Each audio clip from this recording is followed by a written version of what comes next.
বন্ধুরা ভালো আছেন? আজকে আমি পনির ক্যাপসিকাম আলু দিয়ে একটা তরকারি করব।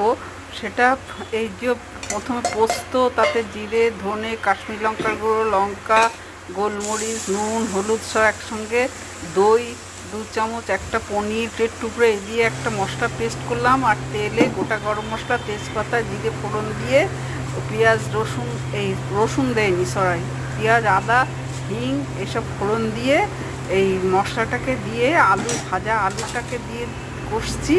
আর এই যে রসুন, আদা, রসুন না, আদা আর পেঁয়াজ, আর এটা বিরিয়ানি মশলা দিলাম 1 চামচ, জল দিলাম, এই নকুলদানা মিষ্টি দিলাম, এর পনিরগুলো দিয়ে দিলাম, কসুরি মেথি, গরম মশলা, এই ভাজা পেঁয়াজ আর ক্যাপসিকাম দিয়ে দিলাম, কাঁচা সর্ষের তেল দিলাম একটু। হয়ে গেছে রান্না পনির।